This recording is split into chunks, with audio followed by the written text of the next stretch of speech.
2020 awal itu juga sudah membuat sayembara iPhone seri terbaru untuk informasi Nur Hadi dan Harun Masiku. Dan karena tidak terungkap-ungkap, akhirnya hadiah itu saya berikan juga kepada yang menemukan Nur Hadi. Akhirnya dapat double hadiahnya waktu itu. Tapi saya tetap masih berlaku hadiah itu iPhone seri terbaru bagi yang memberikan informasi menjadikan Harun Masiku tertangkap. Kalau Hasto itu ditangkap, saya datang. Ya, saya nggak bohong. Kenapa? Saya ketua umum bertanggung jawab kepada warga saya.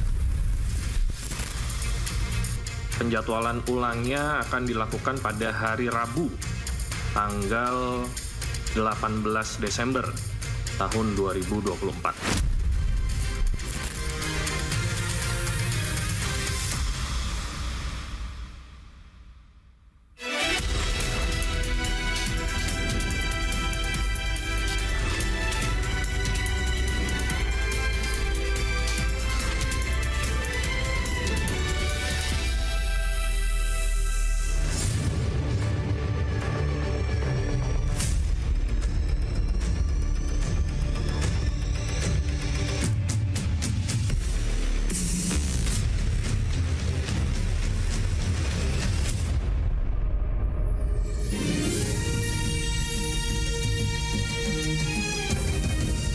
Disiarkan langsung dari studio MNC Conference Hall iNews Tower Jakarta. Inilah Rakyat Bersuara bersama Aiman Wicaksono. Ceritanya memasuki seri baru. Bahkan sayembara 8 miliar rupiah dibuka oleh Marwar Sirait, politisi Gerindra. Bagi siapa saja yang bisa menangkap Harun Masiku segera. Satu persatu KPK memanggil elit PDI Perjuangan untuk dimintai keterangan. Dibuka dengan Sekjen Hasto Kristianto, dilanjutkan besok dengan Menteri Hukum dan HAM 2014-2024 Yasona Lauli. Mengapa butuh waktu lama menangkap Harun Masiku? Di mana dia? Benarkah ada unsur politisasi di kasus ini? Siapa yang dituju? Saya Aiman Wicaksono, inilah Rakyat Bersuara.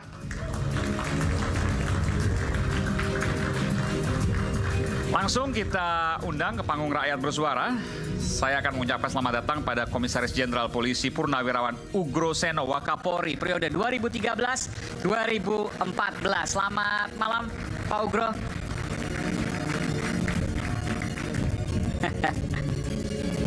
Selamat malam, Pak Ugro. Semangat, sehat selalu. Silakan, Pak. Bintangnya masih nggak ketinggalan, Pak ya. Di sebelah sini, Pak. Mohon maaf. Silakan. Atau sebelah sini, silakan. Nggak, Pak. Silakan. Kemudian hadir pula, saya akan panggilkan nanti Bung Refli Harun, pakar hukum tata negara. Keren, cadas. Keren, cadas. Seperti di YouTube ya. Sebelah sini, Bung Refli. Ya.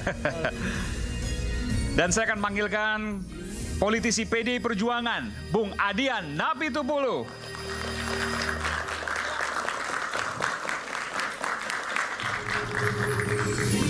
Selamat Bang Adian. Makasih.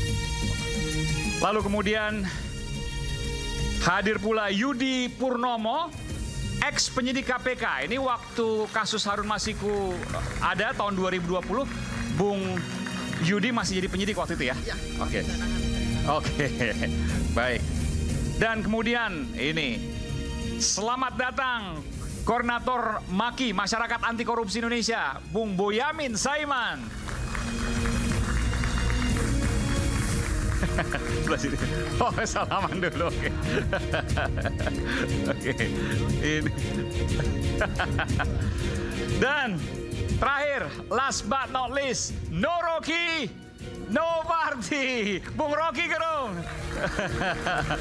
Kita masih mau lompat lagi? Oke. Selamat malam Bung Rocky. Oke.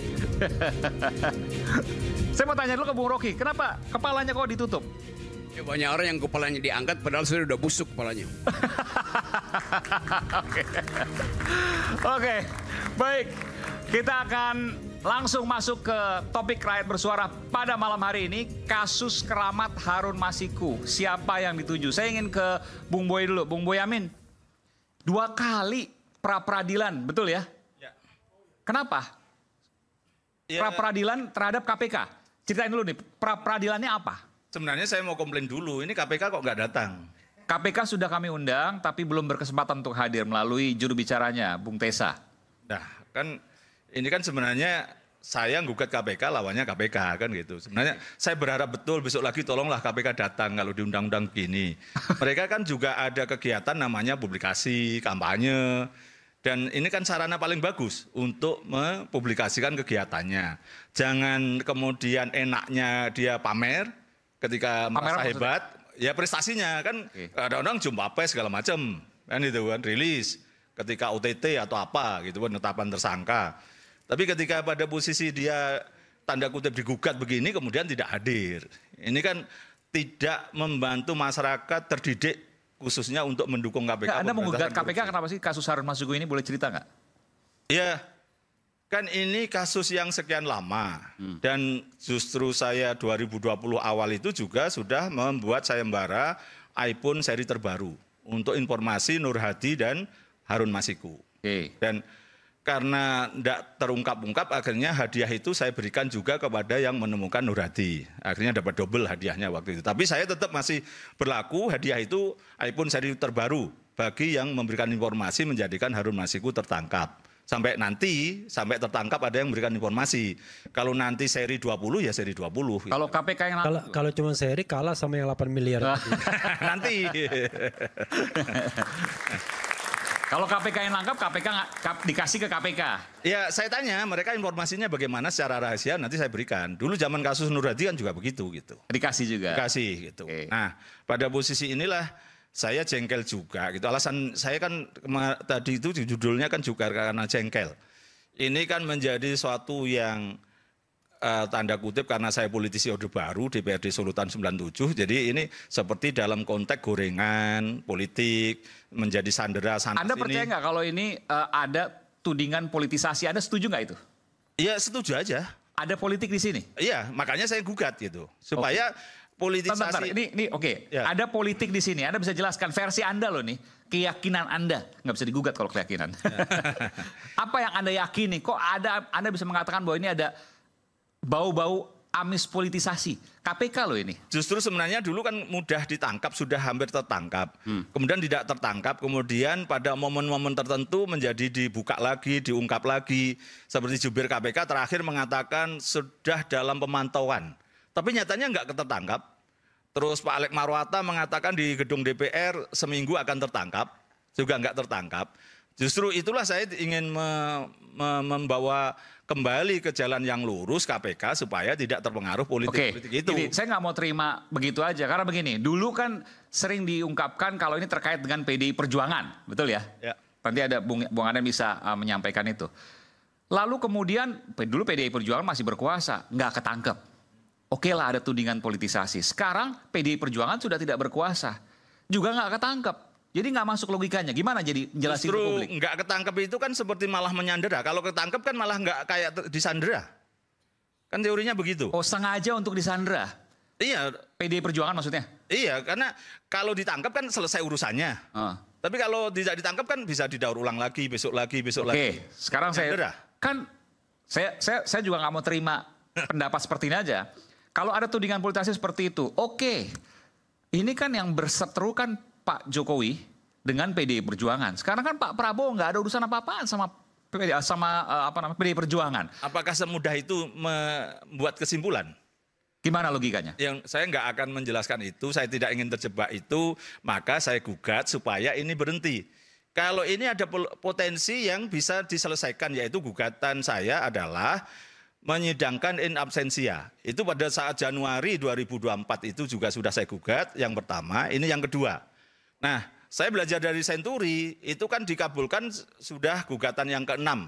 Mudah-mudahan nanti ke-4, ke-5 sudah dikabulkan, memerintahkan sidang in absentia. Oke, kita bicara kasusnya nanti. Tapi saya bicara dulu soal politisasi. Saya ke Pak Ugro. Pak Ugro tadi logikanya kalau dulu PDI Perjuangan nggak ketangkap, iya karena berkuasa. Sekarang udah nggak berkuasa tapi juga nggak ketangkap juga. Jadi tudingan politisasi itu perlu pertanyaan, satu ya. Kemudian yang kedua, kalau seandainya dulu awal-awal Pak Jokowi masih jadi presiden, dipanggil itu oke. Tapi sekarang Pak Jokowi udah nggak jadi presiden, Pak Prabowo nggak ada masalah dengan PDI Perjuangan. Tetap kemudian dalam tanda kutip dikuyo-kuyo PDI Perjuangan. Apakah itu bisa dikatakan sebagai politisasi atau nggak masuk logika? Silakan. Ya kalau saya melihat, kalau Harun Masiku ketangkep ini kira-kira alat buktinya apa dulu? Ya kan, ini kan biasanya gitu. Seperti saya dulu waktu menangkap perampok bank CMB, ini kalau perampok bank ini barang buktinya apa? Uang nggak ada, saksi nggak ada, rekaman nggak ada. Nah, jadi alat buktinya adalah senjata M16 milik anggota BRIMOB yang mereka tembak dan mereka bawa lari kan gitu. Nah sekarang kalau Harun Masiku ketangkep, kan ini OTT kalau nggak salah. Ya kan? Nah OTT ada dua menurut saya, online tangkap tangan atau offline tangkap tangan. Maksudnya gimana? Nah kalau online tangkap tangan berarti alat buktinya ada rekaman-rekaman pembicaraan dan sebagainya, ini harus ada. Oke. Tapi kalau offline tangkap tangan, nah berarti ini sudah ada DPO, tinggal ditangkap tangan saja, itu offline berarti. Nah, kalau nangkap Harun Masiku, Babin Kamtipmas se-Indonesia aja ada 86.000. Diberi surat nggak oleh KPK kepada Kapolri, mohon bantuan Babin Kamtipmas seluruh Indonesia agar menangkap Harun Masiku. Pasti ketangkap? Kan nggak mungkin tidur di pohon, pasti tidur di rumah. Oke. Atau di hotel misalnya. Sebetulnya mudah menangkap ini kalau mau. Kalau di Indonesia, kalau di luar negeri? Ya, luar negeri ada imigrasi, dicek. Kan sebetulnya ditelusuri bisa, pakai analisa. Oke. Makanya kalau polisi, penyidik biasanya bekerja dengan analisa kriminal. Oke. Dengan analisa kriminal baru dikembangkan kemana kan cari. Nah, jadi Anda masuk ke ini, artinya sengaja digantung.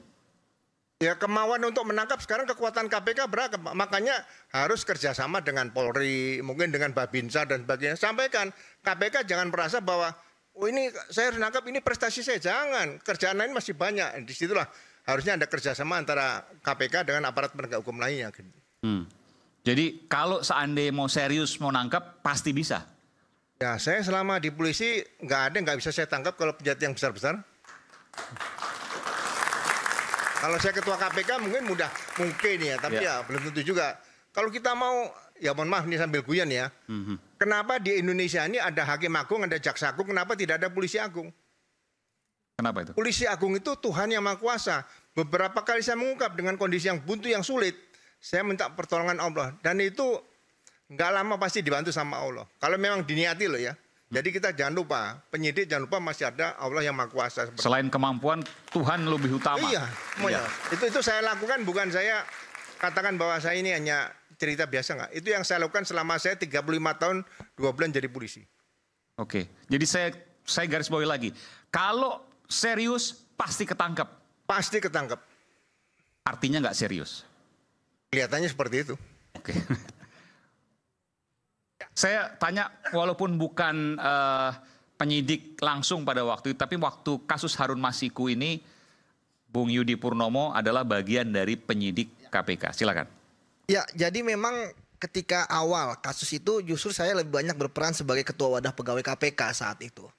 Di mana ketika terjadi OTT, salah satu penyidik yang menjadi penyelidik itu kemudian dipulangkan ke kepolisian, yaitu waktu itu masih Kompol ya, Rosa Purwobekti, yang dia saat itu ya kita tahu integritasnya dan sebagainya, dan kemudian ya kita protes keras ya atas dipulangkannya Rosa Purwobekti itu. Bahkan Rosa itu menurut Anda punya integritas? Oh punya. Itu yang Anda kenal? Ya, karena kan saya sudah lama dengan beliau. Kemudian akhirnya perjuangan berhasil. Dia tidak jadi dipulangkan oleh Firly. Akhirnya dia tetap bekerja di KPK. Namun dia tidak boleh menangani kasus penyidikannya saat itu ketika Firly masih ada. Nah ini yang menarik ya, bahwa ketika Firly ada, ya tidak ada pengembangan kasus yang sangat penting, yang krusial untuk menangkap Harun Masiku. Saya di saat yang bersamaan bersama dengan Satgas saya, itu kita juga memburu banyak buronan. Tapi Satgas kita tidak diperbolehkan ya untuk menangani juga Harun Masiku. Kita saat itu menangani kasus DPO dan berhasil menangkap misalnya Samintan, ya kan, Pak Nur Hadi, sama Reski, kemudian sebelumnya juga Hendra Sunyoto gitu. Jadi ada 4 lah di saat hampir bersamaan di tahun-tahun seperti itu. Dan psikologis mereka dari pengalaman saya adalah mereka itu ya psikologis kemudian mereka tertangkapnya itu kira-kira 1 tahun. Jadi ketika lebih dari 1 tahun saya tidak paham mengapa bisa lama sekali. Karena menangkap buronan itu kan sebenarnya adalah 2 hal ya tekniknya. Pertama follow the money, aliran uangnya. Yang kedua follow the money itu berarti mereka pasti kan belanja. Belanja dan sebagainya. Itu bisa di-track oleh KPK? Bisa lah. Kemudian yang kedua follow the family-nya. Bentar, yang pertama dulu follow the money. Walaupun di luar negeri juga bisa? Bisa, nanti kita bisa kerjasama lah. Makanya kita butuh informan di situ. Kemudian yang kedua follow the family. Jadi keluarga terdekat. Pasti hubungan telepon dan berhubungan dengan apapun, bahkan dengan sandi pun mereka akan berhubungan. Sandi maksudnya? Ya ada kode-kode. Ya kan, misalnya bertemu di suatu tempat, kemudian mereka ada kode-kode cangkirnya dan sebagainya lah. Nah, tapi memang satu lagi yang menarik terkait dengan Harun Masiku ini adalah ketika penyidik yang pasti menggunakan teknik yang sama itu tidak berhasil. Artinya saya melihat justru buronan-buronan yang saya tangkap tadi kan mereka pertama data belakangnya ada konglomerat. Ya kan, mereka mampu untuk membiayai diri mereka sendiri. Bahkan ketika ditangkap itu sedang rapat dengan karyawannya, ya kan. Kemudian yang kedua, ya ketika dia kasus korupsinya besar, hampir ratusan miliar. Ya, artinya bahwa punya kemampuan sendiri untuk apa? Untuk membiayai selama pelariannya. Itulah kenapa ketika ditangkap, mereka kita tangkap di mana? Apartemen yang mewah. Kemudian yang kedua, rumah mewah. Ya artinya nggak kaleng-kaleng. Yang disewa tuh biasanya atau rumah? Bukan rumah dia pasti ya? Bukan, disewa dengan atas nama pun orang lain yang masih ada hubungan dengan mereka. Disitulah kemudian kita berhasil mendapatkan petunjuk di mana mereka berada. Nah kalau kita bicara mengenai kasus Harun Masiku, dari uangnya aja sekitar 600 sampai 700 juta suap.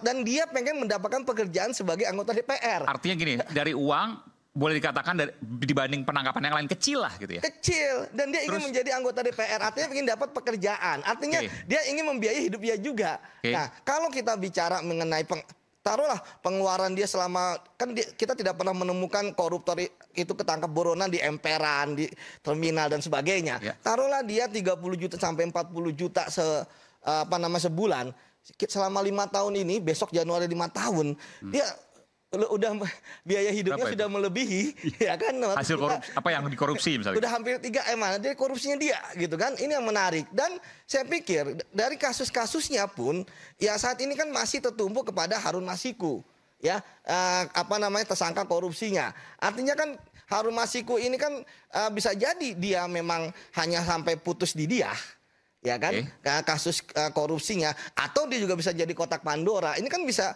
jadi 2 hal yang menurut saya mata pisau ya.